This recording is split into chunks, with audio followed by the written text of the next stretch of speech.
Ladies and gentlemen, we are now floating in Screamacelica. My name's Kevin Graham, and as usual this evening, I'm joined by Russell Boyce. Boyce, what's happening?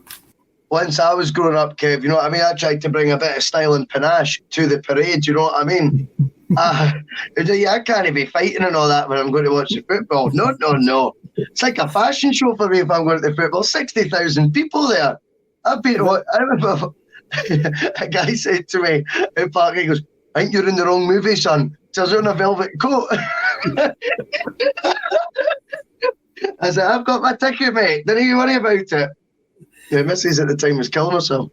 So he comes in double denim and samba, white t-shirt and a tash. That was the 80s. That is the 80s. So you've hit it right on the head there. Actually, a couple of years ago, you actually noticed some of the younger dudes wearing like samba as like a sort of like retro trainer. Like my favourite trainers, mate. Do you like samba? Aye.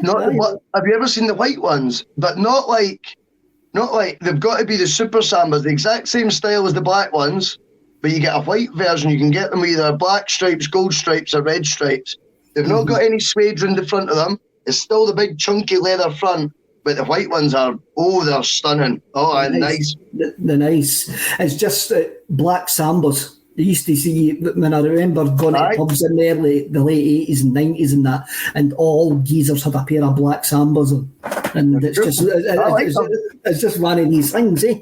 So the DeLorean Stoke this week has went past Hugginfield Loch, and we're outside Celtic Park, and it's the 29th of August 1987. You're not even born at this point, Russell.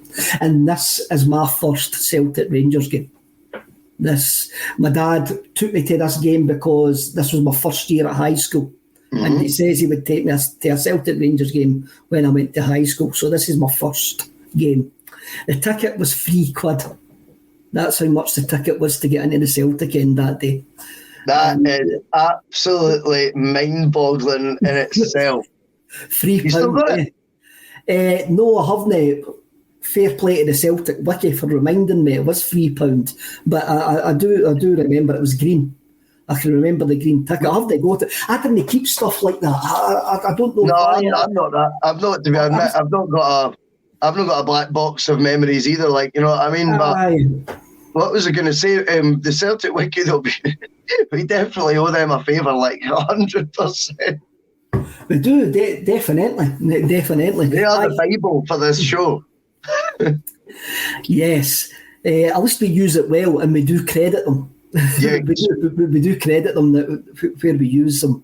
Now, this was Billy McNeil's first Glasgow derby since he returned as Celtic manager, and Pat Bonner was injured, so Alan McKnight was playing only his second competitive game for Celtic on this day. When you were watching, there's some great footage. I think the footage of this is absolutely brilliant because it shows you the full sports scene highlights. Instead of getting the 5 minutes you get now, you get 28 minutes of highlights, and that was on the game you would see on sports scene that night. And you used to always love it when you would go to a ground, Boyce, and you would see the camera trucks. And you'd be like that, get in there. I'm going to watch this game either on a Saturday night or on the Sunday. It's no like I get you. When you get the 5 minutes get 5 minutes here and there. Because you look at some of these games, I can remember, they were never captured on film. And it's only a recent thing that everything's been captured on film. We probably will speak about this game, but I remember a game maybe about 3 years after this, Darius Jakanowski scoring for the halfway line at Easter Road. And unless you were in the stadium, you've never seen that goal. You have never seen it because it wasn't filmed. And to you, younger generations, that must be bizarre. That sounds bizarre. It does. And you know something about the filming of videos? Now, I've pitched this idea before, maybe even to you, in fact, but I've definitely pitched it to Paul, and he agrees. Celtic are missing a trick if they do not go down the road of having the Celtic app and base it on like the WWE did, where they've got, see the last 25 years of every episode of Raw or SmackDown or every main event that's been like a Royal Rumble, WrestleMania, they're all just there at the tap of a button. Can you imagine being able to go through the seasons and watching the earlier stuff, you would only get like clips. Mm-hmm. Do you know what I mean? In some of the games. But you imagine getting into like the 90s and going, I'm just going to spend the next 3 hours watching the 93-94 season, and they'll have a roundup film of it, or you can just watch all the full versions or whatever highlights you want of each match, and you've just paid $5 a month for your subscription. Mm-hmm. Make a fortune. I think it came in quite soon after this that all games were filmed and there was highlights of the goals. You at least got to see the goals on Sports Scene or Scott Sport. I think it was maybe a year after this. Obviously, obviously technology was getting better and it was cheaper for them to get the stuff. But to get 28 minutes highlights on a Saturday night was unbelievable. And to get 28 minutes highlights with the genius, which is Archie McPherson commentating. Archie's introduction to this game is pure poetry, unlike what I had at the start of this podcast. But his introduction is absolutely brilliant. He sets the scene magnificently in this game, doesn't he? Always does. He is the best commentator. I mean, for me, he's just one of those iconic voices as soon as you hear it. And, you know, he calls it fairly as well. I mean, I'm sure we'll get into the game. There's a moment where one of the Rangers players, and we'll talk about their anger issues, by the way, I'm sure as well. But one of the Rangers defenders, I don't know his name. I'm sure he doesn't know mine. I don't know his. And he's on the telly. He's sprinted like 40 yards to shout in the referee's face. And the thing is, you know, that what he's doing is completely out of order. But McPherson's in the midst of that Rangers defender looks really guilty of sin. But McPherson's got the ability to go, and you actually watch the foul back, he had all the reason to be aggrieved. It's the reaction that just cannot be done. And it's like, I just thought that's a brilliant way of balancing it, though, because what he's done there is explain why the player's going so nuts, but not justify it either or condone it. It's just, he's balancing the books there very well, I thought. It's just intelligence, isn't it? Oh, it was brilliant. It's just the way he sets it up. He says it's a beautiful day, but even if it was raining, this would still be the most special occasion in the world. And you wouldn't want to be anywhere else than Celtic Park on a day like this. And he goes through the lineups, and we'll go through the Celtic lineup ourselves. Yep. So you had Alan McKnight in goal, Chris Morris, Anton Logan, Roy Aitken, Derek White, Peter Grant, Billy Stark, Paul McStay, Mark McGee, Andy Walker and Tommy Burns. On the bench was Paul McGugan and Onars Deacon. For the Forces of Evil, it was Chris Woods, Jimmy Nicholl, Stuart Munro, Graham Roberts, Graham Souness, Guy McGregor, I can't even remember his first name, Derek Ferguson, Mark Falco, McCoist, Ian Durant and Davy Cooper. And on the bench for them were Ian McCall and Avi Cohen. When you see that, when you had a look at these teams and when the teams came out and it appeared on the highlights of this Russell, what did you think of the teams? What was your first thoughts when you actually saw the Celtic team and also the Rangers team with us? It's mental because certain players, I only knew them in completely different roles to being Celtic players. Derek White stood out like a sore thumb. He can only be 19 there because he was born in 1968. I'm positive of that because I'm weird with dates of birth and I'll do one every week. I'm positive he is 1968. So he's only 19 there, if not 18, not turned 19 yet. And I always associate him with being Aberdeen captain. Mm-hmm. That is what I associate Derek White with. The other ones, Roy Aitken is a weird one because he was Aberdeen manager when I was young. Mm-hmm. Right? And then you sort of, but he was one of the players that my dad always explained to me, Kev, he's the man. That was one of the guys that was like hard as nails. So I've kind of watched quite a lot of footage of Roy Aitken over the years, whereas he seems normal to me in a Celtic shirt. Mark McGee blows my mind a wee bit, you know. That's just not the guy that used to be in a headset at Wolves and then came up and had that big rant in the stands at Motherwell, you know. And, you know, there's the other one that's a weird as well is Tommy Burns. Because I know but I'm obsessed with Tommy Burns, the person. I've watched, the documentary A State of Mind did with his family. I've watched every documentary on him on YouTube. And whilst the playing part's part of it, a lot of it is about him as the person. Mm-hmm. And then, of course, my first memory and not like relationship, but you know what I mean, like sort of bond with Tommy Burns as a Celtic supporter was him getting the manager's job for Kilmarnock, and that spell there. So there's something just still a wee bit odd about seeing him playing for Celtic, and the other team. I mean, the weirdest one for me, I just busted laughing when I seen Ian McCall coming on from the subs bench. He's got the exact same hairdo. A skinny Ian McCall playing as a winger. He looks the same, eh? Looks so alike. He does look the same. Joseph McGonigal, it was my first derby that my parents let me go with my friends. Great memories. It was great memories, and as I say, it was my first Celtic Rangers game. What I found at this time was the template kit that Umbro used. And Celtic and Rangers basically had the same kit, obviously different colours. They had the same shorts, but it was basically the kit with the squares in it. And that was quite a common Umbro template kit at that time. Yes. Another thing, this was the first time that both sides of the Old Firm were sponsored by different sponsors. Because obviously Rangers had McEwen's Lager on their top at that point, and Celtic still had C.R. Smith. So this was carried on for a long time. Because I actually thought when I seen that was, I was like, wait now. I was sure it was. I'll be honest. I thought they both had C.R. Smith right through the 80s. I thought it was the 90s that Rangers went to McEwen's Lager. No, because you think Gascoigne played with it as McEwen's Lager for them, in a Rangers shirt. And C.R. Smith, that was the first Celtic shirt I got, which I think was 95-96 season. So it's a long time to have the one same sponsor, isn't it?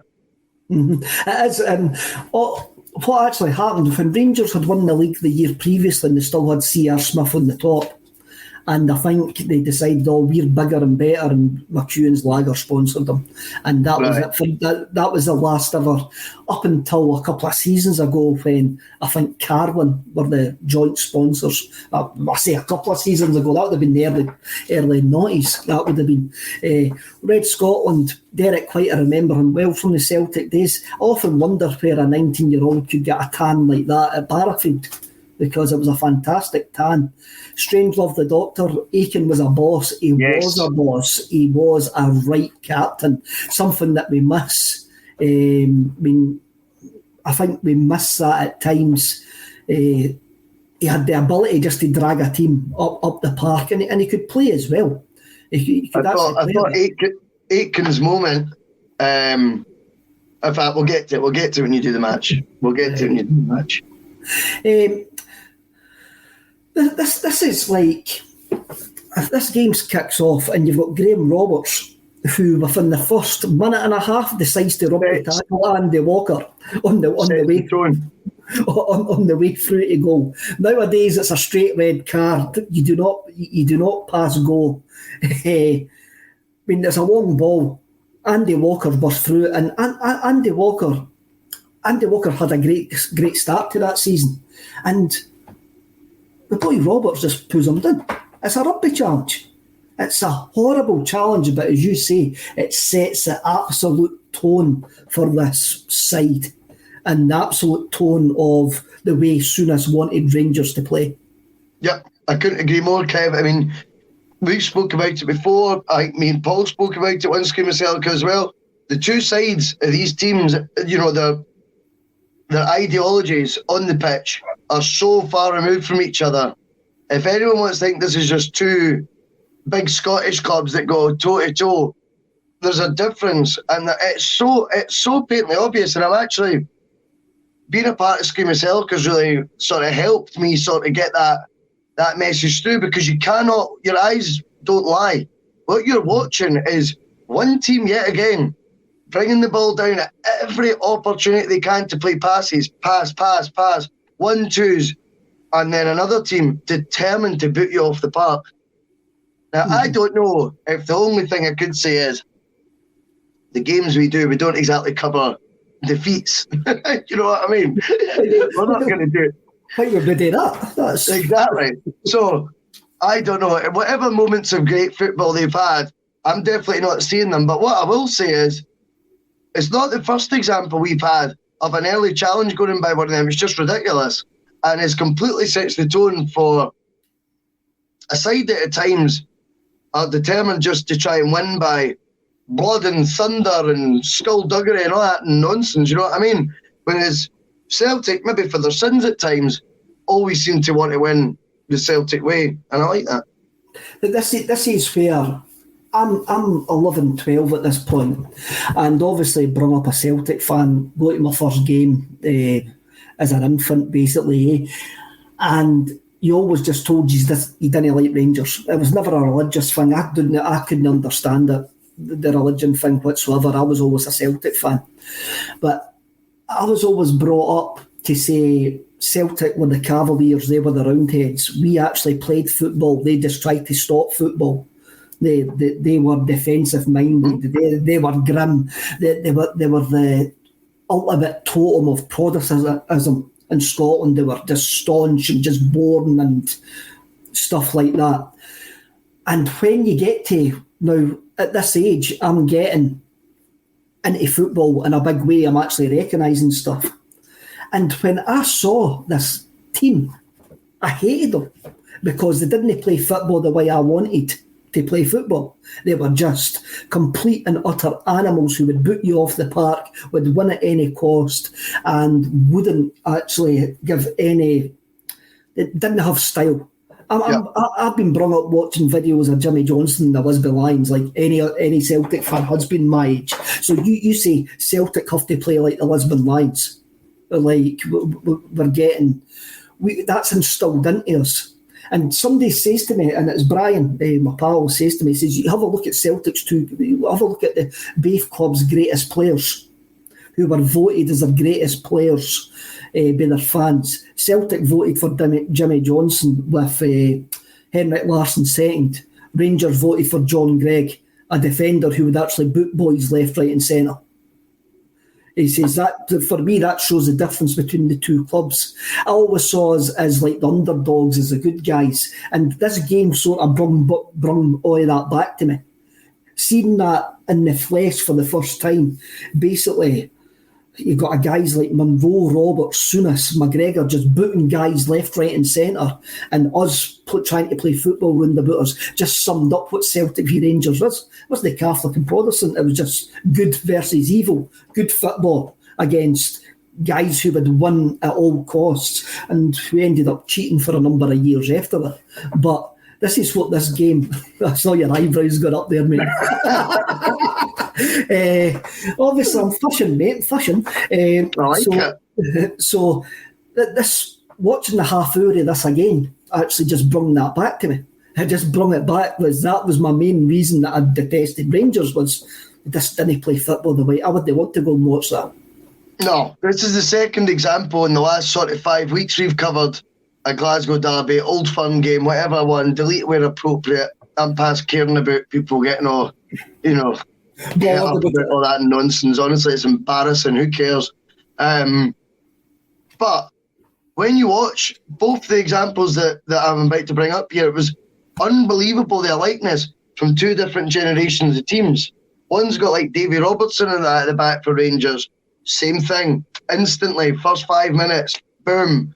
It's obviously a message that comes from the coaching staff, the management, funnily enough. Walter's the assistant there. And it comes for the photo of the Queen in the dressing room. She tells them to go out and kick folk. Aye. I mean, but it's just, you're 100% right, though. It's a negative way for a young person to be watching football. It's not going to inspire.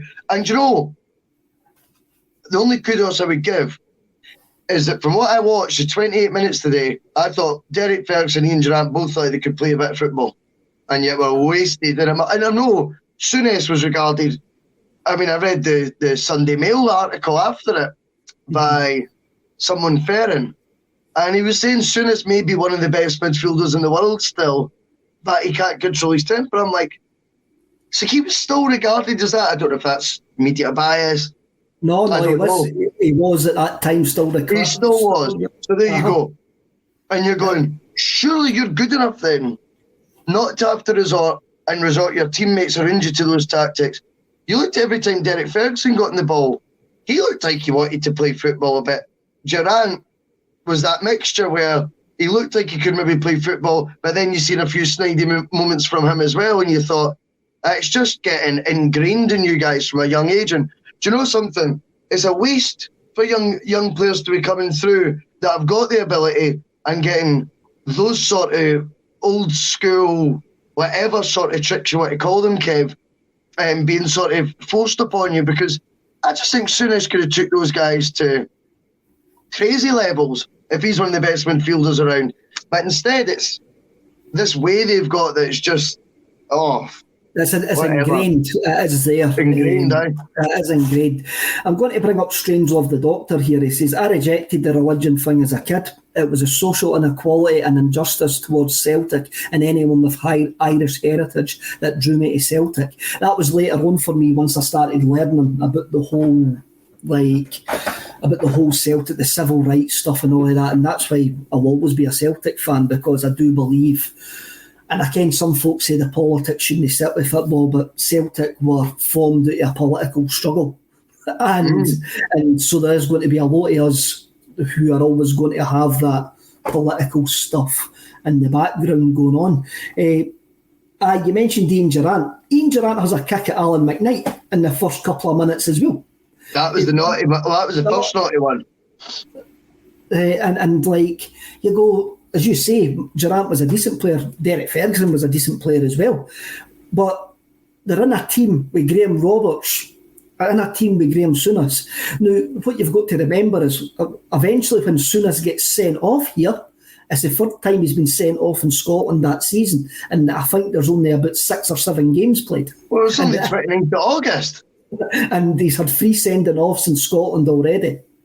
So it shows you what he was thinking about when he came up here. Oh, no, wait a minute. That was his first sending off in his Rangers career. So that would have been, he would have 2 that season. Aye, sorry. Forget about that. We'll just edit that out. I've made a mess of that. So we'll get on to the goal. And it's a great goal. It's a fantastic goal. The ball goes out wide to Peter Grant.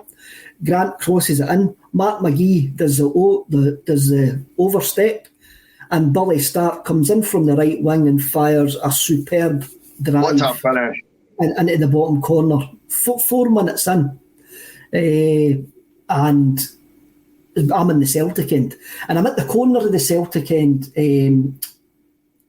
where the main stand is. You've got the main stand in the corner of the Celtic end. And I was right down the front, and I was just behind the wee woman from Linwood who used to come with the Celtic teddy.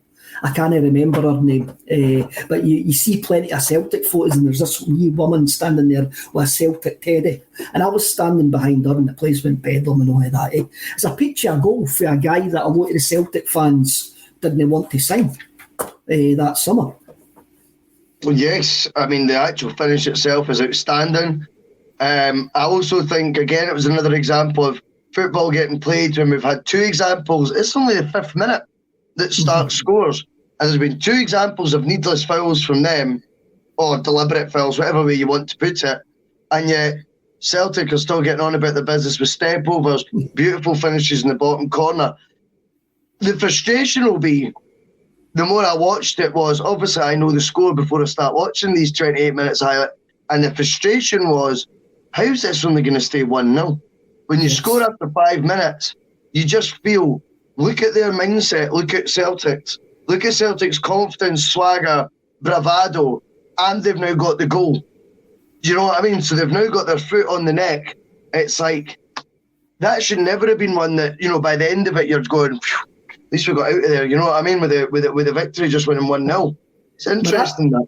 Maravchik 25 comes in. Jan Battam, who was signed by Graham Souness later on this season, and he scored an absolute cracking goal at Ibrox in March 88, where we won 2-1. Anton Rogan and Paul McStay scored. No, Andy Walker and Anton Rogan. Or was it the other way about? Can't remember. Anyway, Jan Battam was a Rangers left back under Souness who couldn't stay as he was instructed to kick opponents. Battam made a big thing about this when he left Rangers. He says he couldn't work under a manager whose basic tactic was to boot the living daylights out of opponents. Wow. And he moved on, and that actually made the papers at the time. Billy Stark, he was Billy McNeil's first signing, basically, and we signed him for Aberdeen for £75,000. He was a 31 at that point, but I always remember him as a pain in the butt playing for St Mirren and Aberdeen against us. He was always a great player against us. And when we signed him, I says a lot of people wondered, why are we signing this guy who was washed up at Aberdeen? But he was one of those guys who came to Celtic, played a massive part in that centenary side, and sort of had, he bloomed again. He just suited the style that Billy McNeil wanted him to play. And he's like, you look at the other older players that have turned up at Celtic at times, Lubo being one of them, they just seem to have, I think they call it an Indian summer. They just have an Indian summer at Celtic because it's just a great place for them to play football. And obviously Billy Stark ended up going to be Tommy Burns' assistant as well. Yes. So there's a whole Celtic connection with us. And Billy Stark was great that season for Celtic, and he was great in this game as well. Yep. So we've got the goal. We go 1-0 up. And after the goal, Graham Roberts halves Tommy Burns after a sublime bit of football by Burns. Yep. And it was unreal. And once again, the referee, who is David Syme, by the way, doesn't actually book him. Roberts absolutely halved Tommy Burns here. Was it twice? That's no twice. It's 2 red cards in the space of I think it's half an hour. And you're going, what's going on here? What is actually going on here? And Archie McPherson in the commentary is actually going, Rangers have lost the plot here. And he's actually admitting that. He says Rangers are getting overrun. And you can actually see it. Peter Grant, Anton Rogan, Tommy Burns are playing 1-2s up and down the touchline. They're playing in wee triangles. They're absolutely taking the mick, destroying them, playing football. And Rangers are just actually booting us left, right and centre. Well, this is the thing. This is where the strategy begins and ends. Do you know what I mean? And why they don't win the league this year? Because see, when you're going out to be aggressive from the get-go and you're getting instructed to just kick players, Kev, what do you do if that's not working? Kick harder. Kick harder. That's the problem, mate. See, once you actually wait up, you go, that's the problem. If you send folk out in a mindset of aggression, tactics like that, then that will come you a cropper when, if that doesn't work, where do you go from there? You're going to ramp it up even further. And to be honest with you, the lack of discipline this early on, yes, it's compounded by the goal, but it kind of was no surprise at this stage in the game. Absolutely no surprise, because Roberts, this is what sets the tone, Kev. Not just what Roberts did, but what he got away with. Aye. That sets a tone. And see, when folks talk about conspiracies or that nonsense, whatever, right, just call it as you see it. And if you think it's happening more times to Celtic or Celtic aren't getting the decisions, that doesn't make you a conspiracy theorist necessarily, because there's a body of evidence to go, look at the decisions they're getting away with there. Okay, you can't replicate that and make Roy Aitken do the same foul and see if the decision isn't given, but there'll be something similar, I'm sure, to back up these instances that occur. And what you've seen with Roberts was get away with 1, you let me away with 2, and we're a goal down. Mm-hmm. Edward Driver, Kev, Stark was a cultured footballer who was vastly underrated. He was, and when you see his contribution at this time, he won him to my favourite ever Celtic team. He's a massive part of this team, and he was. Billy McNeil knew that he would knew the job that he wanted Billy Stark to do, and he brought him in and Stark done that job absolutely perfectly. Again, I think we let him go maybe a wee bit too early. He went to Kilmarnock with Burns. Him and Burns got on well, and you could see that they were both on the same football wavelength, him and Burns. They both were cultured players. They both wanted to play the game a certain way. We're 27 minutes into this game, Boyce. We're 1-0 up. The Jungle were singing, "This is so effing easy," after 27 minutes at 1-0 up, because we're absolutely destroying them. Paul McStay and Tommy Burns are running the show in the middle of the park. Paul McStay's popping up at one corner, beating guys. He's popping up in the middle of the park, spraying passes. He's chasing back. He's winning balls. This is a McStay masterclass. When you see this first half, you see how good Paul McStay had absolutely everything in his locker. And basically, if you had a Paul McStay in the day's game, it would be frightening how much money he would be actually worth. He would be worth. That is a brilliant point. I mean, McStay was someone that I promise you was just drilled into me from the age of 6, 7 years old that he was the boy, he was the top player. And so when I'm watching these highlights back, as we've done over many shows, McStay's the one I keep an eye out for most. I kind of like that's the one I'm on the edge of my seat with as soon as he gets the ball. So I want to see if I want to kind of get to know him as a player. Do you know what I mean? As opposed to seeing great reels. When you get 30 minutes of highlights, I want to see moments where what he was just like on the ball in general. Do you know what I mean? Like just what he was at. And you watch his performance here, it's as you say, I'm like, that's number 8. Is that him again? That's him again. He is absolutely everywhere and just a class above, but he's playing in a team that is exuding confidence at this point. It was. Not just him. Aye, it was. This was his peak season. This was a season that he was probably born to play in, the centenary season, because of his family history and that with the club. But it's just when you see him doing certain things, he's not a sitting. The days we talk about sitting midfielders, we talk about attacking midfield. He was just everywhere. He was just he was just the ultimate midfielder who could win a tackle down at the corner flag, nutmeg a guy, go by a guy, then spray a 50-yard pass to start an attack. That's what he could do. That's what he had in his locker. And that's why you've got guys like Paul Elliott, who when they say, "Oh, who had you heard of Celtic before you came?" and they go, "Paul McStay." Every one of them says McStay because they always thought McStay was going to end up in Italy and places like that. But every single one of them, down in England and Scotland and all Europe, all knew Paul McStay, because at this point, I reckon he's one of the best midfielders in Europe at this point, by a country mile. And I've said on this podcast quite a few times that the fact that we had him and John Collins together for 5 seasons in the centre of a park is unbelievable when you actually think back at 2 guys. When you look at the lack of trophies they won. I know, the 2 guys. Scary. Scary. But I mean, I always remember as well when you were talking about everyone knew who Paul McStay was. There's a really good interview with Rio Ferdinand from about 7 or 8 years ago, I think. And he's talking about, I don't know if he did it for Celtic TV, I can't remember. He says he was with United in Australia and they've seen him and no one knows who he is. And Rio Ferdinand's like, "Do you know who that is?" And none of the United players, he says, "I just said to them, you need to learn your football." That's Paul McStay, one of the best midfielders ever played football. Rio Ferdinand saying this. He goes, "It was an honour to get to meet him and all that." So, there you go. Oh, you're absolutely right. Folk were taking notice. Folk did take notice, and it's when you look back to that time in the 90s, and I must admit, injuries took his toll on Paul. I think Red Scotland probably nails this. Later in Paul's career, he lost a bit of his goal-scoring prowess that he enjoyed earlier in his career. What a player. As the banner read, "Paul must stay." There was a number of times we thought he was gone. There was a number of times that we thought, he's got to leave us. We're in a terrible state. The stadium's falling down. What is he hanging about here for? What is it? He could go anywhere in the world and play football, and he stayed. And that was probably to his own detriment. We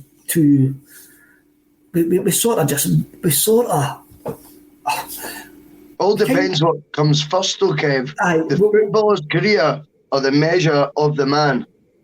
At the time, he was going downhill with injury, and we were all looking at him as the golden boy, as a guy who should be able to drag us up and that, and he just didn't have that in him anymore, because especially by the time you get to 94, 95, and you've went that long, and you've had John Collins alongside him and that. And for me especially, there probably wasn't an appreciation of Paul McStay until years and years later, because for me he was connected to the 90s, especially the tail end of the 90s. And when I watched this, I actually regret not going to his testimonial, because I was a stubborn shite. And not got his testimonial and stuff like that, because I just thought he was part of that malaise that came out of the club. And when I actually see what he had now, I remember it at the time, but it's just great to get reminded about it. And by the way, I didn't really appreciate him as much as what I should have done, and that's a regret. It is a regret for me. I think it's a good point you make, though, because it's so easy to look at players' careers. Like, we'll have this a wee bit, I mean, we're not comparing the two, but on a far smaller extent with French Eddie, is nobody's going to bat an eyelid when he leaves, right? And yet, when you do look at what he brought to the team and the replacement he actually achieved, like replacing Dembele, and the impact he had, and the trophies that he won, and his coolness personified in finals, big games against Rangers, whatever, winning goals, late goals, European goals. He will be, though, initially, I think, like you're saying, remembered for being part of the team that lost the 10, and it being not a no caring. And then hindsight, we'll do a Screamacelica in 10 years, and we'll go, remember that year when Edouard burst on the scene? Remember his next year? And then we'll do a feature on looking at all his big goals, Leipzig, the lot, and you'll start going, what a career he had in those 3 years he was there for. I know. Didn't enjoy him while we had him. But I get what you're saying, Kev, I really do. It's a whole modern society thing of just wanting better at the time, instead of rather enjoying what you've actually got at the time. Yeah. Donny Boy 67, I've learned that now. You just enjoy what you've got, and whatever happens. If boy band Grealish is worth 100 million, McStay then worth 150 million now, surely. I tell you, I'm not going to disagree with that. I'm not going to disagree with that. And the days overinflated transfers, somebody like Paul McStay would be worth over £100 million. Strange Love the Doctor comes back in. Eddie will miss us when he's gone. That's a good point. Eddie, I don't dispute that side either. That's certainly not the angle I was going down there. I just think, we can only judge as fans, and I think perspective is what Kev was trying to say about his perspective on McStay had been narrowed by Celtic's failures on a park, and I think that is what's happening with the likes of Eddie right now, that his success over 4 years has been narrowed down to the one season on the park Celtic failed, and in time we'll get looked back at, he won 3 out of the 4 leagues he competed in, he won 3 trebles out of the 4 seasons he competed in, he scored X amount of goals in each year, whatever his total goals is, he'll not be fat, I don't know, 70, 80 goals, you'll get looked at favourably. Definitely. But right now, no one's going to blink an eyelid that he goes, you know what I mean? And I'm not saying you didn't blink an eyelid when McStay left, but he didn't go to his testimonial. You know what I mean? You look back at history and you go, you can't think of many Celts more deserving of your attendance at a testimonial. Do you know what I mean? And as I say, I do regret it. Looking back, I was just young, stupid, and probably. Well, I'm not taking you out on it. No. Russell, I have made my peace with it. I have made my peace with, like, look, I was young, stupid, and I do regret it, but I can't change it. I've done it. No, at the time, as you say, hindsight, I was blaming the wrong people. My eye was focused on the wrong folk. I booed Fergus McCann when he put up the league flag, because I just wanted players on the pitch and wanted Celtic to win. But then, wow, you have changed the philosophy. But years later, I'm going, I regret doing that, but I'm not going to admit that I didn't do it. Like some folk will go, I never done that, and I'm going, well, I was standing next to you, how can you did? So I'm not going to change my opinion at that time, but that's how you didn't label yourself, ain't it? Because your opinions can change. With a Coulter come in, his loyalty was seen by some as lack of ambition, and that could be. I didn't get that. I think he measure of the man. I think it was a measure of the man. State of Mind comes in. Get the pub. Get your name correct on your season ticket, Kev. Aye, the name of my season ticket is right. For you, those of you didn't know, Celtic have gave producer Paul a season ticket and got his name wrong, so which is quite funny, and will need to get changed. Donny Boy comes in. What's McStay up to now, guys? He's still in Australia. I think he's got a sports agency in Australia now. He did a bit of work for Celtic. He was on Go Radio a month or two ago. I think it was like close season, so we're getting like former legends on. It was brilliant hearing him like talk to like Barry Ferguson. Barry Ferguson was just like going, "What a player you were, Paul." Honestly, like as much as you were in the wrong half of the divide, he was like, "You were the best midfielder at times in the country by a mile." And Paul McStay had sort of said that what he was doing in Australia, he did actually do bits and pieces for Celtic as well. Well, Avery Castle Free comes in. Billy Stark was unreal in the centenary season. Still my favourite season following Celtic. This is a team that made me fall in love with Celtic. This was the team where I became utterly obsessed with Celtic Football Club because I just believed there was a romantic notion about them. And having a watch of this game when it was like they're kicking us and we're just playing football round about us just sums it up, just brings it all back. And I've still got that feeling when I go to watch Celtic. I go, I just want us to be that Celtic. That's what I want Celtic to be all the time. And sometimes it doesn't happen, but that's just me, That's just me. I've got that notion. No, that's fair. I mean, Earthy Castle, who was commenting there, I take it he's referring to when Billy Stark had two boots on, Noah, over the course of the season, yeah? Well, funnily enough, if you would have asked me, Russell, when did Graham Souness get sent off in this game, I would have said the first half. I would have argued until Onar's Deacon came on as a sub that he was sent off in the first half. And I was completely surprised the day when he was sent off in the second half. When I'm going, I went, that's my memories playing tricks on me there. I thought that was not early on, midway through the first half that he got sent off. But it was in the second half. And once again, it's a play down the right-hand side by Celtic, which absolutely takes the mickey out of the Rangers team. It's 1 and 2 touch. It's playing in tight spaces. It's passing the ball round about them. And let's just say Graham Souness just gets annoyed and horses Billy Stark up in the air with an absolute assault.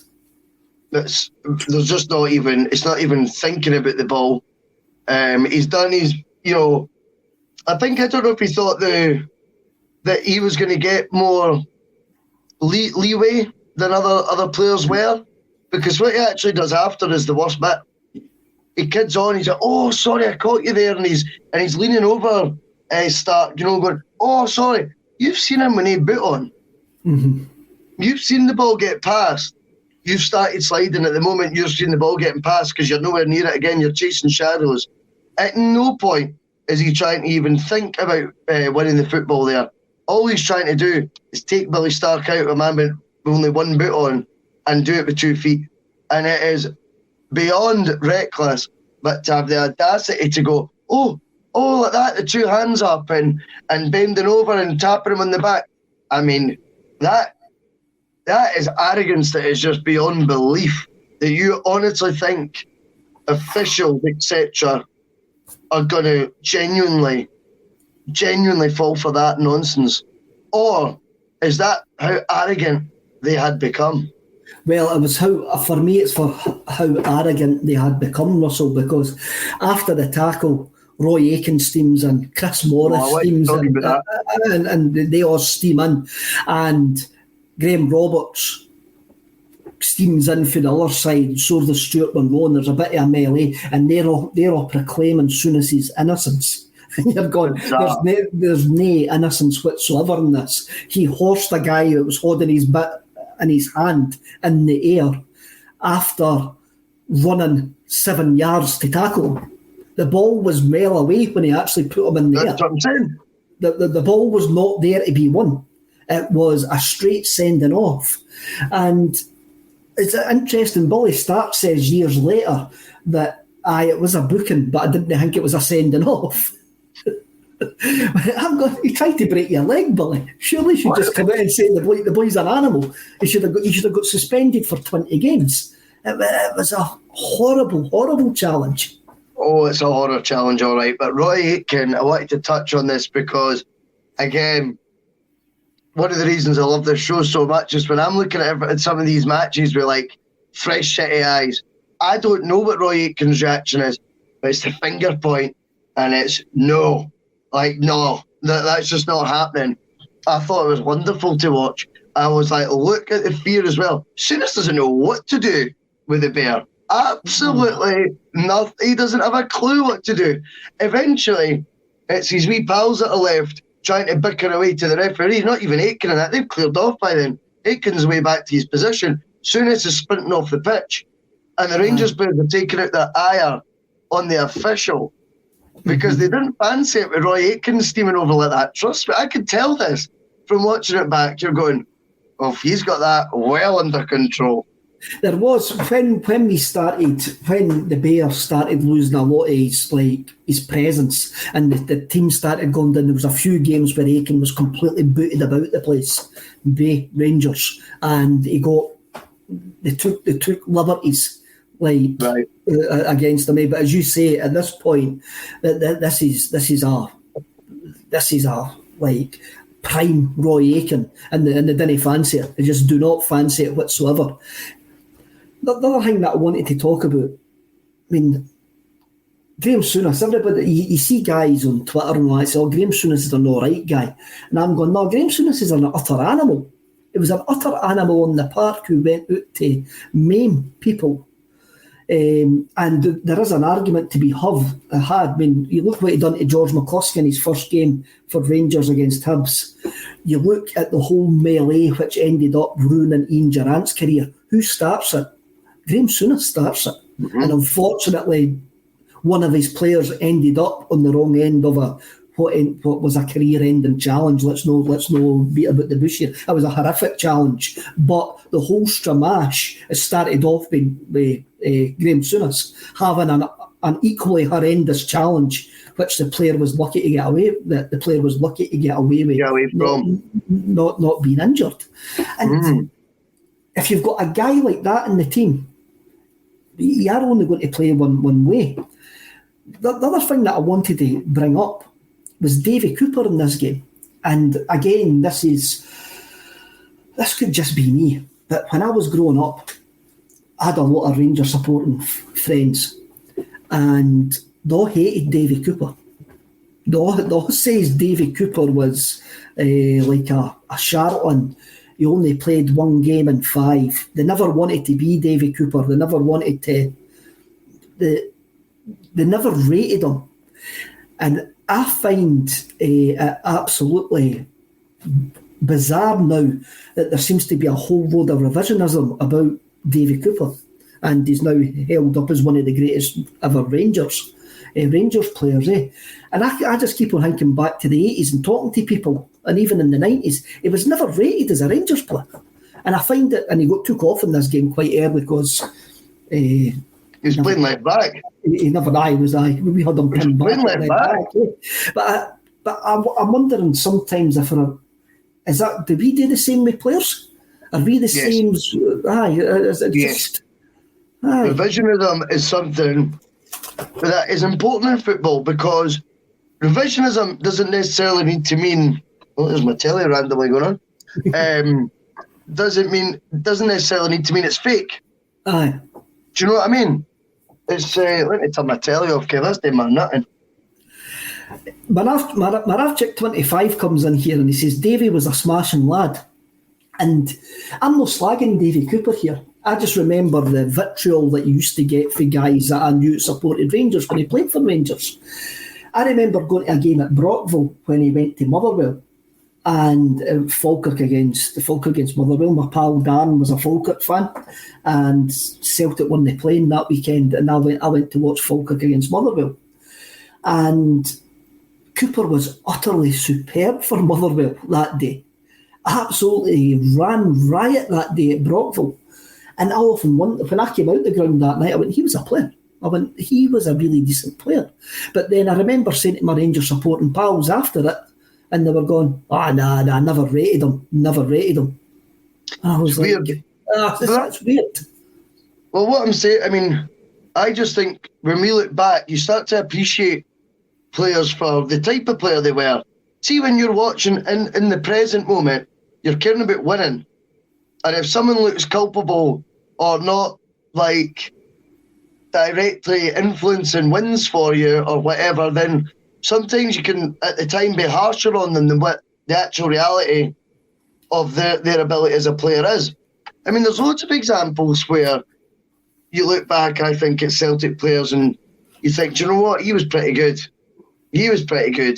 I could think of, you look back at, I remember like Stefan Mai, I always thought, for example, I'm not saying he was great, by the way, but he coped in Martin O'Neill's team for the first sort of 3-4 months. Aye. And that takes you going back in time to see that, because you would always associate Mai with being, red carded under Venglos or Barnes or whatever. Do you know what I mean? Mm-hmm. Whereas these guys actually were maybe given a wee bit more respect by managers holding highlights. And I think when you look back at Davy Cooper, a lot of his best moments anyway that, get shared on Twitter and all that stuff, you look at it, you go, well, he must have been fairly good. I mean, look what you're seeing. So is revisionism not a right of a football fan? I think it is. I think it is. I don't think you can actually tell a story until the full stop's done on it. Well, true. And I do think that sometimes we try to have an opinion when it's too early. It's far too early, and we write off players when it's far too early. I'm going to bring back in Donny Boy here. He didn't like Davy Cooper, as he always put us to the sword, but he was some player. Just a pity he was one of them. And as I say, I always remember him having decent games, but I'm being absolutely hated by the Rangers supporters I knew. And it's something that's always stuck with me when I've seen like them praising Cooper and all of that, and with their banners and stuff like that, and I'm going, I don't know, is this just revisionism went wild? But then I go back to that day at Brockville when I saw him running riot for Motherwell against Falkirk, and going, he was a player that day, and absolutely I walked out really impressed with him that day as well. He did die as well, though. Do you know what I mean? I think that does change things as well. I'm not saying they would not be carrying banners if he hadn't, passed away, sadly. You know what I mean? I think that sadly, I know. You've got to have that in the mix and go, he'd spent a lot of years at our club. We're going to raise a toast, raise a banner, whatever it is in his honour. That's got to come in. Maybe. You're probably right there. There's probably an element of that as well, which has caused a softening of opinions as the years have went as the years have went by about Davy Cooper. But this game, you wondered why I ended up with nothing. But when you watch the highlights, we played them off the park, but nothing really much happened. There was a couple of saves towards the end of the game by Chris Woods, but it was no as if we peppered our shots with. It's no as if we peppered our shots with goal. Peppered their goal with shots. There was one chance headed over the bar. I think it was a fresh-faced Andy Walker. I think we hit the bar. Oh no, a Rangers defender heads it onto his own bar. It's Ian McCall. Is it Ian McCall, is it? It's Ian McCall, yes. And then, is it Andy Walker who headers it over from... It's Andy Walker that headers it over, right? Now, that was probably the gilt-edged one. But Andy Walker, by the way, his movement and all that, when you look back at the game, when you're watching the highlights, he looked excellent. But he generally looked a real threat. He looked like he was causing them problems. And he looked awfully young. Oh, he was a young player at that time, and whatever your opinion of Andy Walker is now, he is a massive Celtic fan. He still is a massive Celtic fan. He comes from a Celtic daft family. And that move to Celtic was an absolute dream for him. An absolute dream. Sure. And he was a major part of this centenary team. He had a great season. This season, I think he scored 30 odd goals.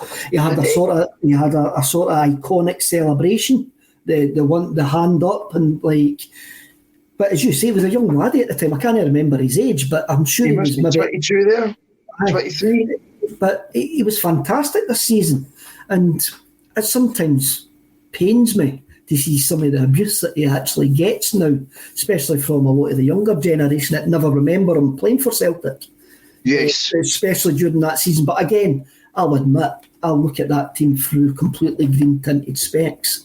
And I do find it hard when I see Andy Walker saying some things that make sure that he gets invited back onto Sky and stuff like that. But everybody's got to earn my penny.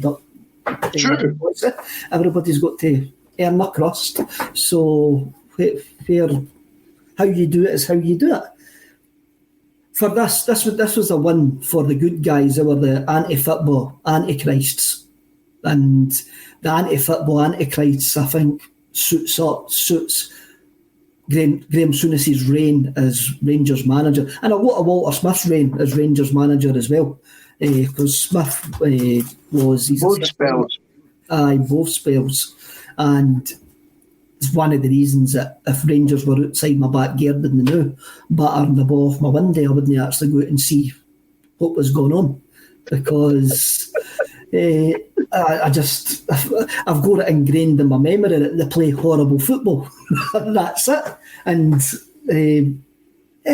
that's the way it was. I always supported the good guys. I would rather go out playing decent football than cheating and trying to do everything to win. You got any other thoughts about that? Any other thoughts about the game?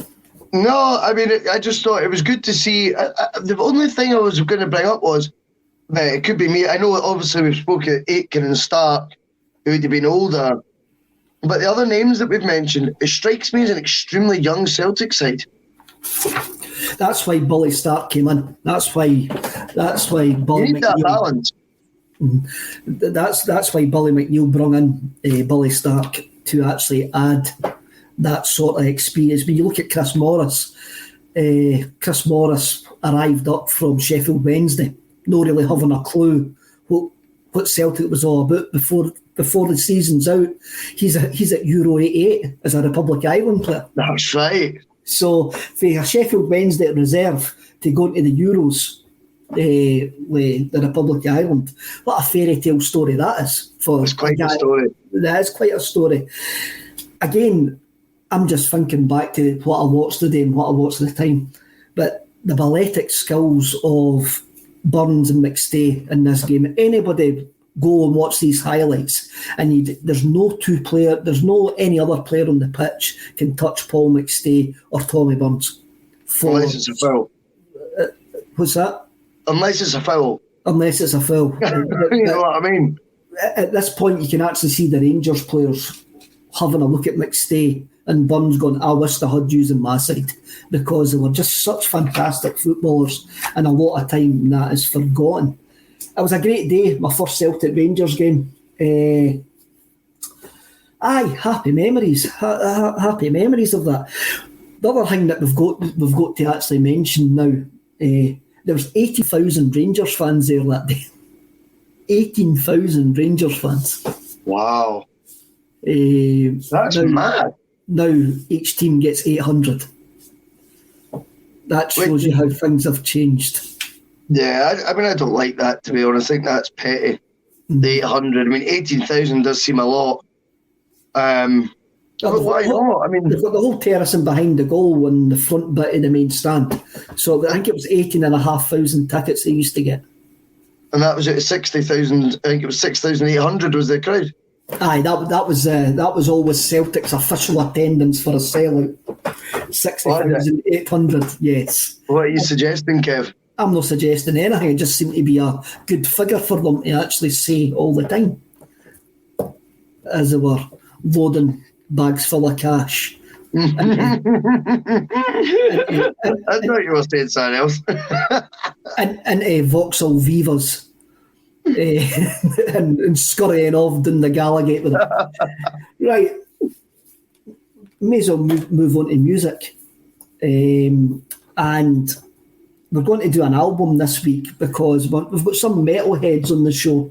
And I was wondering what album was probably classed as a heavy album that really influenced me. And so we're going to go back to an album released on the 21st of July 1987, and it's Guns N' Roses' Appetite for Destruction. And this was a pleasure listening to this over the last 2 days again. An absolute pleasure. I remember getting the album, and I had a denim jacket, and I had a Run DMC patch on that side, and I had a Guns N' Roses patch on that side. Oh, nice. The front cover of this album was everywhere in 88 and 89, because what you've really got to remember is this album, even though it was released in 87, didn't become big to 88. Yes, the low-key introduction it had, eh? Aye, mainly because it went on heavy rotation during the night on MTV. Welcome to the Jungle, the single, went on heavy rotation on MTV during the night, and all these metalheads got into it, and they kept on bombarding MTV to put it on the daytime playlist, and it ended up going on the daytime playlist. There was, I'm going to bring up this comment with Ridiculer because I'm going to get to that. We're going to get to that, basically, eventually. Ridiculer says you can't really call that album metal. And I think he's right. I don't think you can call this album metal. And I don't think you can call it metal compared to other. Def Leppard were big at that time, the big hair and all of that, and Judd guys like, can't remember a couple of other bands that come to it. I didn't think this is a metal album, and even listening to it over the last 2 days, it's not a metal album. For me, it's a punk album. It is a punk album. And when there's it's no surprising for me, Russell, that the English press rated it far higher than the American press to start off with, because there's a very British feel to this album all the way through it. And when Welcome to the Jungle starts and you hear Axl Rose's primal scream, it's almost John Lydon-esque. It's a punk scream. It's not a heavy metal scream. It's punk for me. It's a punk album. Yeah, I mean, I think there's other moments that are maybe a wee bit softer in it, I would say, than out and out punk. But I hear your point. If it was selling a lot better in the UK than what it was in America, that does tell you something, definitely. Celtic references that got me straight away. You know, right. Welcome to the Jungle, first song. Paradise City, where the grass is green. Come on. I was chatting that. I was like, there's always a connection. We've always said that. Honest truth about the album was, it was one that I knew 80% of it. I've listened to the album obviously as a whole before, but I wouldn't have been able to tell you each song. But going back and thinking, when I played it start to finish, literally the hour before we came on, I had it playing in my earphones, and it's just superb. There's the best moments for me is the 3 songs in the row: Paradise City, Mr. Brownstone, Paradise City, My Michelle. That is the 3 tracks in a row that is my highlight of it. But you know, to think you've got Welcome to the Jungle, Sweet Child of Mine to add into the mix with all that. It's just top drawer. I'm a lyrics man though, and as good as his voice is, you would really need to listen to those songs a good few times to pick up, I felt, a lot of the lyrics in some of the songs, if I'm being honest.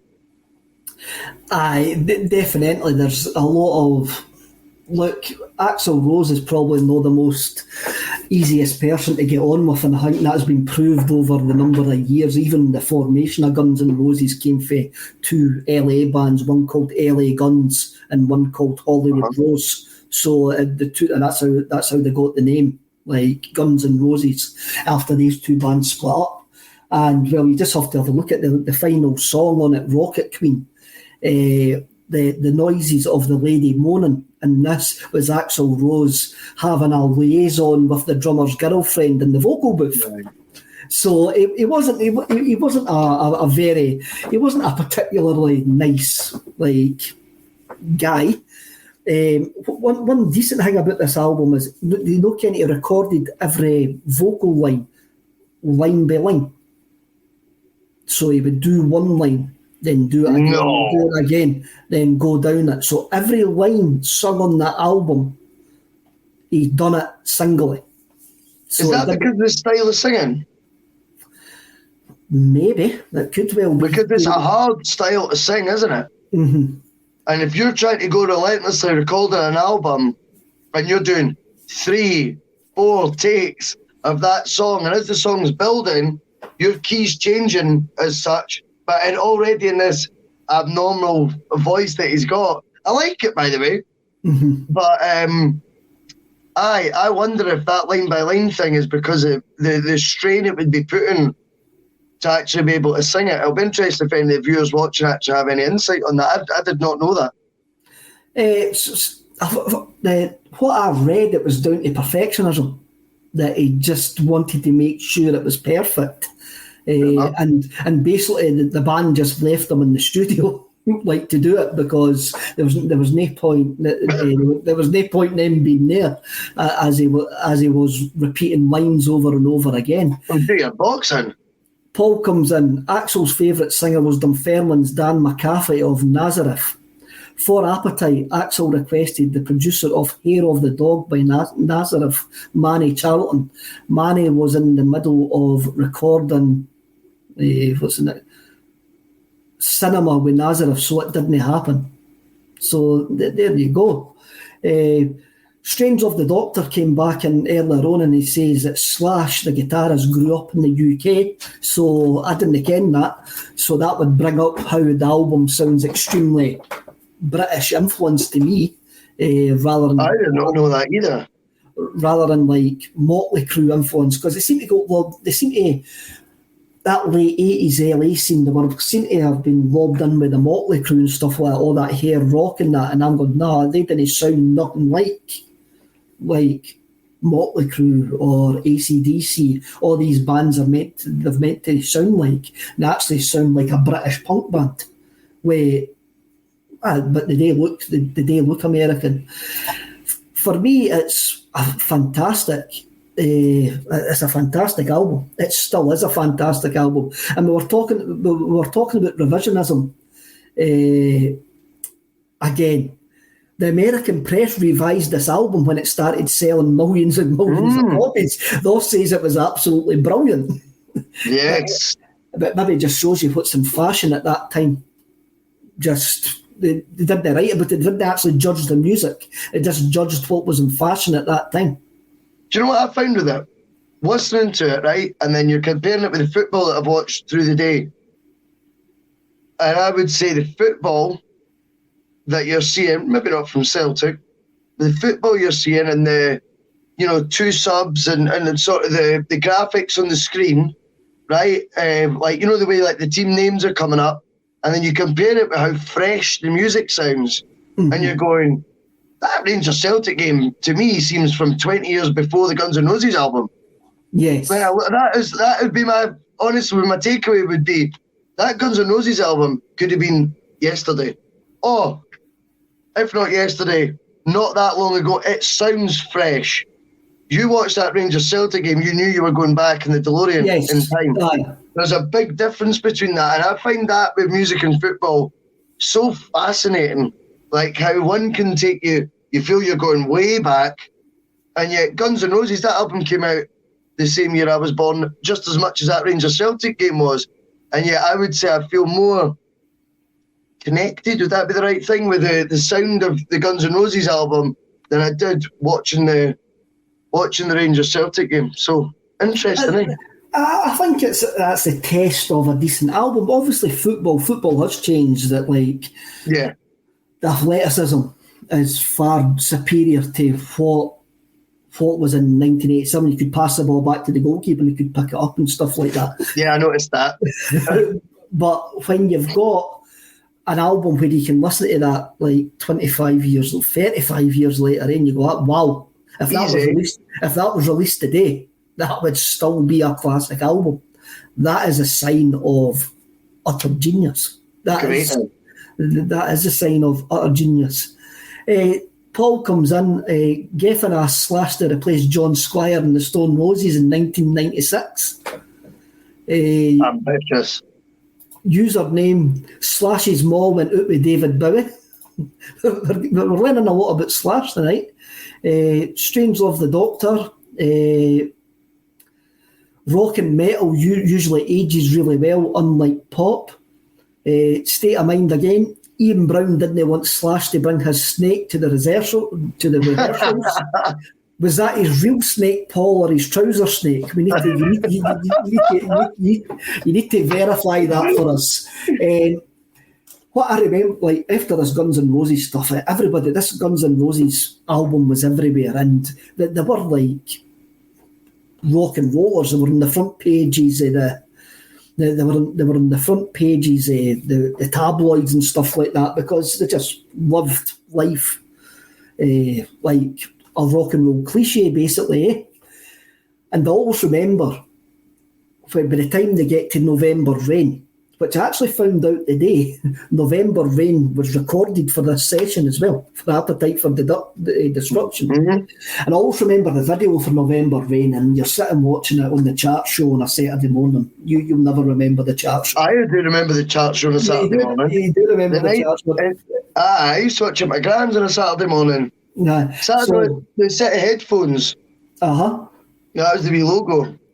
So you're sitting there watching this, and you've got November Rain by Guns N' Roses, and you've got Axl in the church in the middle of nowhere playing the piano, and his girlfriend getting shot in that, and the video was so overblown, and there's helicopters and stuff like that, and there's a bit in it where Slash just lobs his guitar across the desert, and I just went, he's leaving. He's just had enough of this overblown rubbish, and he's just went, I'm out of here. This is no for me. And he did leave soon afterwards, funnily enough. Yeah, he did. But I always picture that scene in the video where he just horses his Gibson, as if to go, I've had enough of this. This is just far too much for me. I'm going to watch that video now. As soon as this finishes, I'm going to have to fire that on. Oh, it's a good... It's like... the song's overblown, eh? It is overblown. They went a bit overblown after that, but... Oh, I know the song. I know the video. I can picture Slash in the middle of fields playing the guitar, but I can't think of the moment he throws it. He just throws it, man. It's quite pathetic, that, eh?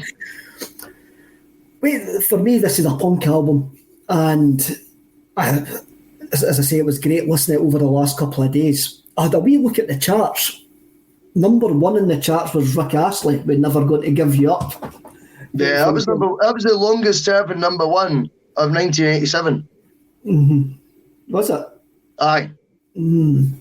There was no other song was number one as many weeks as Rick Astley, Never Gonna Give You Up. The Pet Shop Boys were number two with Dusty Springfield, with a cover version of You Were Always on My Mind. I've got that Pet Shop Boys album. It's a cracking album. Right. What do you mean with Dusty Springfield? They done You Were Always on My Mind. Or was it You Were Always on My Mind? They done a cover version with Dusty Springfield. The Pet Shop Boys. Is she in that? Because I like their version of You Were Always on My Mind. I like it. I think I've got that mixed up. I've got that. She wasn't on. You Were Always on My Mind. But it was a song. Well, she's on yours now. She's on mine now. New Order were at number 7 with True Faith. We've spoken about New Order quite a bit on this. In the album charts, and I forgot this, stain on modern humanity ever happened. Bruce Willis released an album called Return of the Bruno. I did read about this. And this was absolute rubbish. This was absolute crap. But want to ken what really surprised me? What have I done to deserve this? That's it. Cheers, Paul. I just got them mixed up. Want to ken the Bruce Willis album? What really surprised me about the Bruce Willis album? It was released on Motown. Aye! Which everybody will remember his cover version of Under the Boardwalk, which was absolutely terrible. But Bruce Willis releasing an album on Motown. You think he was hard? Just let that sink in. That is complete and utter, as I say, is a stain on music. That is. What's your favourite song on the Guns N' Roses album? Oh, it's Welcome to the Jungle, has been for years. I want that played at Celtic Park when the teams come out. I've said that to Tony Hamilton plenty of times. I went, that song has to get played at one point. And I always thought once they got the disco lights, just to start it, you could get a great light show. You could have that light show actually going. You didn't even need to do it to the singing. You can just have the riff at the start and just have the lights going absolutely mental. No, you're absolutely right. You and Boy, I didn't usually do shout-outs, but here you go. Guys, can you give a shout-out to the Dunoon Celtic Club? Evening, lads. Hope you're enjoying Screamacelica. Yes. What did you think of the State of Mind session on Friday, Russell? Very, very good. I was in the studio on Friday. I had 3 different acts, which obviously will go on the show in the next few weeks. I was lucky enough to interview 2 of them. Really, really good. I mean, to be honest to you, the actual buzz of going, one act's going out and another act's coming in, I'm getting live music, and it's just like me, Paul, and Kelvin getting front row seats. Do you know what I mean? Like, you realise how privileged you are, because we're not dealing with Mickey Mouse musicians here. Real musicians, they're absolutely outstanding. And the thing is as well, I'm not going to name drop them yet because I don't know what order they're going to come out on the show in, so you can find that out. But what I thought was brilliant this week in the world of music, Kev, was Brooke Combe last night plays King Tut's, to me, a church of music, a church. And she plays the first sellout concert at King Tut's since the pandemic restrictions have lifted. Brooke Combe was in a State of Mind Studios only 3 months ago, or a show went out 3 months ago, and we were calling it then, Paul in particular, this girl's going to go places. Do you know last night was our first ever gig, let alone our first ever sellout show? Wow, that's unbelievable, eh? Our first gig. That's the trajectory that this girl's on. We've got Rhiannon Downey, who's also sold out the King Tut's as well, who played in a State of Mind the other week. Mm-hmm. So it's all happening down there, mate. Tune in Saturday nights, 8 p.m. Check it out. StewTube comes in. They used to play Welcome to the Jungle at around 2 p.m. on a Saturday game in the early noughties. I was always in the wee snooker club at 2 p.m. on a Saturday in the early noughties, so I always missed that. But I do reckon that we need the disco lights for Welcome to the Jungle. I mean, what about a question for the viewers, right, for next week? Here's a good one, Kev. Songs that should be played at Celtic Park that aren't. That is a good question. I think they will get loads of different angles on that. I'm actually quite scared of what answers we will get about that, right enough. But we'll see what comes in. We'll see what comes in, mate. We'll see what comes in. I'm going to put mine out there first. The Real McCoy by the Silencers. I am obsessed with that song. So I think that should be getting played there. It sings about going up to paradise and that. I've already said it's Welcome to the Jungle, maybe. Yep. Even though seemingly it's already been played. Right, Russell, that's an hour and 27 minutes. Everybody, thanks for joining in. Subscribe, do whatever you want. Be kind to each other. Be kind to yourself. and we'll see you all later. Thank you very much. Cheers.